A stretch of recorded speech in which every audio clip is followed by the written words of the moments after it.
Social media gi pausing myam gi mafam da thamjari ahan bada emergency meeting tawkhre Kangpokpi district asu Central Security Force thungkhre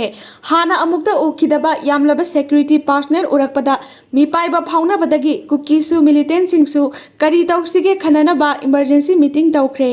Kangpokpi district asu Central Security Force thungkhre hana amukta ukidaba yamlaba security personnel urakpada mipai ba phauna badagi kukigi su militants singsu kari tawsige khanana ba emergency meeting tawkhre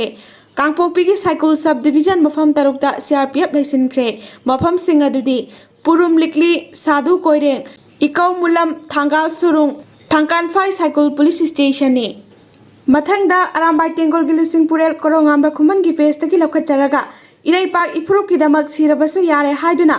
ATG High School gi mobile team gi itilinau singna ina khuyek pibagini aikhoi ingna chikna nungaina leiba pami adubu kaidawruni chahi lisang leiraklaba leibak se kaigadaba oirabadi aikhoi siba changba khangdana thengnaba tabani tuminadi leiraroi aroiba mikup phawba thengnagani AT pumnamakta masigi thauna si lei kaudaba phai Jiribam district hojik oriba security ki fibam gi matangda ngasi IGAR South ki Major General Ravrup Singh na Governor Anusha Uike ga unaduna khanakhre Mathangda ngarang kuki khulai paiba singna Kharam Thadoi village dagi Naga chief amadi mahaki masanupa ZEO office Kangpokpi dagi fakiba mari leinana Naga taba jaga singda khudakta lambi thingbagi khongjang changsin badagi kuki militant singna tekta kaidana modung manakta thadoklamle hairi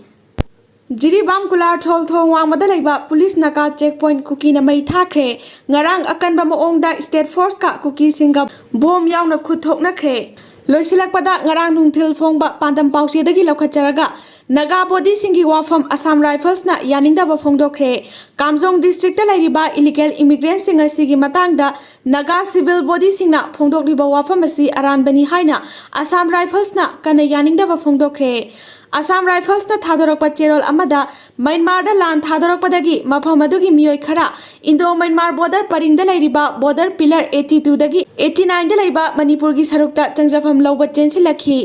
adubo border paring asida security gi phibam phagat hanaba refugees sing adu khudakta maramda halankre makhoina changjafam lawduna laiba adusu darkar oiba polam sing amata yaudana